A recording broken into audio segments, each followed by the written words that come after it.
outrun. What's his time? He ran a 26:014. Ah, that makes me feel better. Somebody said he ran like 100th faster.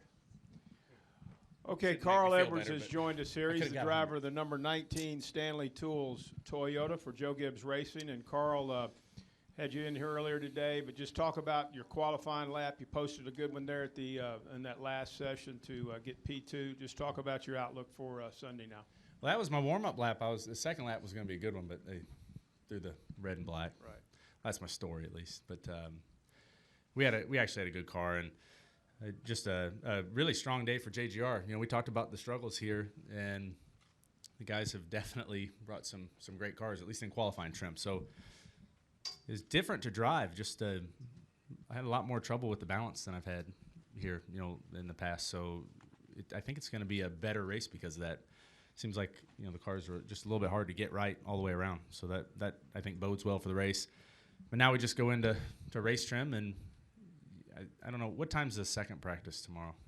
Because the first one's going to be awfully early, you know, to get a good read. What is it? 11 to 11:15. Yeah, so that second practice will really tell us a lot about the race, and there'll be a lot more rubber down then. The sun will be out. I guess it's supposed to be sunny tomorrow, and we'll just learn all we can.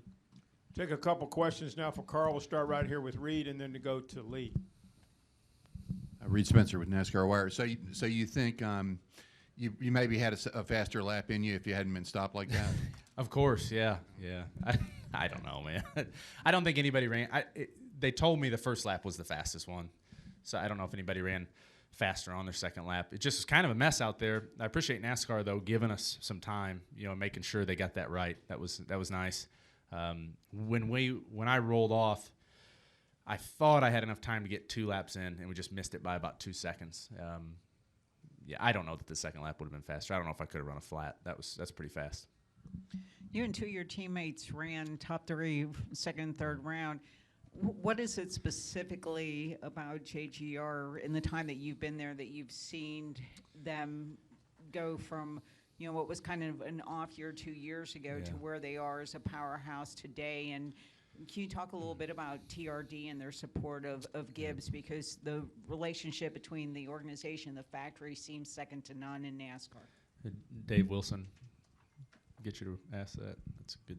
No, I'm just messing with you. I'm just messing. That was like the perfect sponsor question. Thank you. Yeah. Really? Wow. We should get a car. You keep asking questions like that, we'll work it out.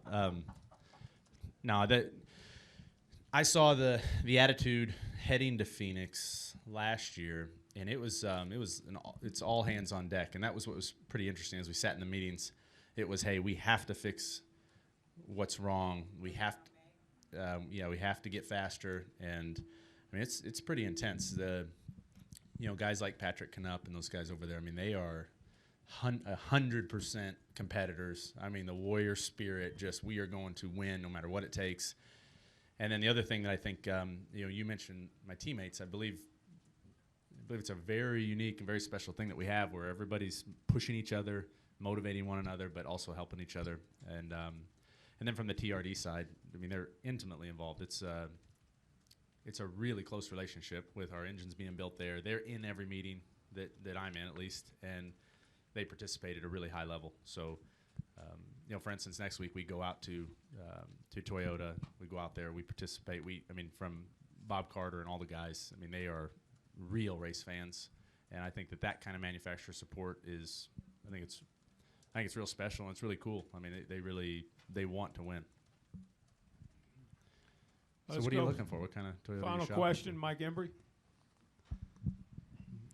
Mike Embry, USA Today. Carl, I'm sure Harvick won't be a slouch on Sunday, but is the fact that he did not do particularly well today create a little more hope that he might not dominate? I don't know. The race is so different from qualifying, and like I said, I think tomorrow after that second practice, you look at 8 laps on, you'll see who's fast, and I think that's going to be this place. For all the reasons we talked about over and over, it's a racy place. I think this package is going to let us pass more. So if you have a fast car, I don't know what your starting position is going to make or break your race. I think that the good cars, because the spoiler's smaller, less of a hole in the air, and because the track seems a little more difficult. Rubber's laying down more. I think for those reasons, guys that are fast will go frontwards. I don't know that qualifying's as big as it was last year. Okay, Carl. We'll What do you got, Stan? go ahead, stand the man. Shout it out. Carl, I really want to know, is there anything at all in qualifying? I know it's a rare moment that you learned today that has you looking very much forward. Well, there's a couple things. I noticed there's some spots on the track that gave me more trouble than they normally do. And so, a lot of times you go to qualifying trim and it kind of amplifies problem spots. And I think that I'm guessing everybody's sitting in the garage right now saying, hey, I had trouble here, here, and here. And those things will carry over to race trim. And sometimes when you're going faster in qualifying trim, they just get bigger. So you get to see those problems. Yep. Thank you, Carl, and good luck this weekend. All right. Thanks, guys.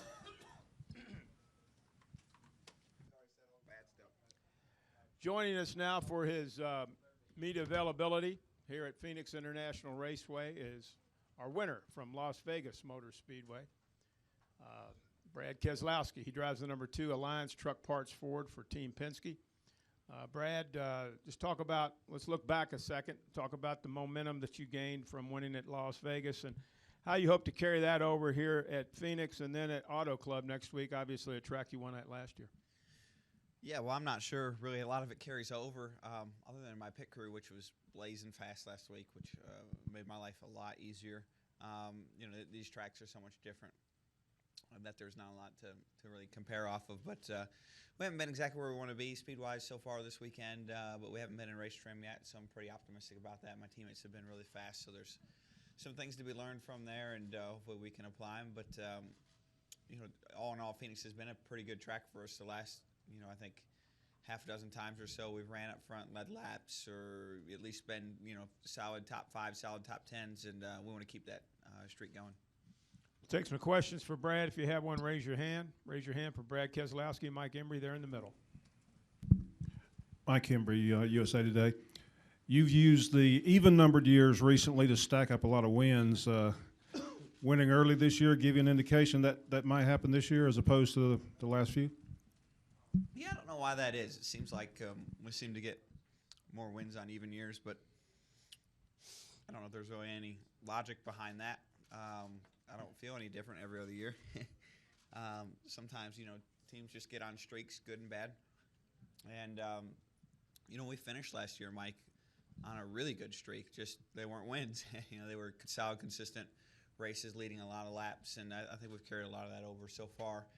But that can reset at any time, and the roller coaster goes up and it goes down, and you just try to ride the waves both ways as best you can.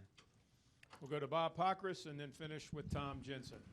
Bob Pockris, ESPN. After the flag deal last week, were you surprised about the reaction on social media, and would it cause you not to do that type of celebration just to avoid it? I don't know if I'm surprised by anything on social media anymore. It's pretty hard to be surprised by the internet these days. But no, I think my team guys told me they came up with some new little system to help me hold it better in the car, and I asked them what it was, and they said, "Well, you'll find out if you win." So that's all I can tell you there. So I get inspiration, yeah.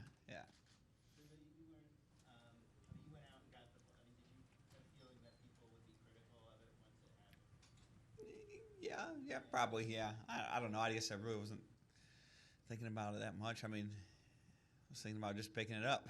I wasn't thinking about I made a lot of people mad. I mean, in my mind, I didn't want to see it on the ground either, so I got that as quick as I could and picked it up. So. Go ahead, Tom.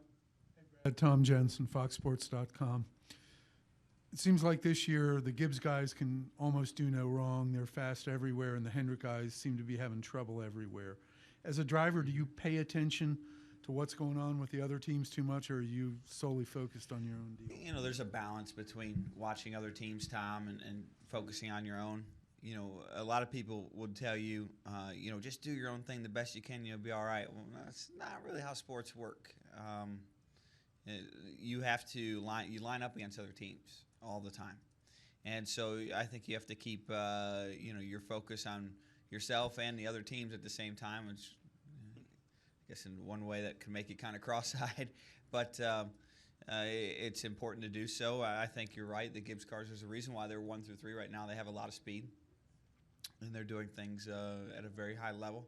They've had a shot, of winning the first 3 races, and been very close to doing that. I don't know if anyone else can say the same, but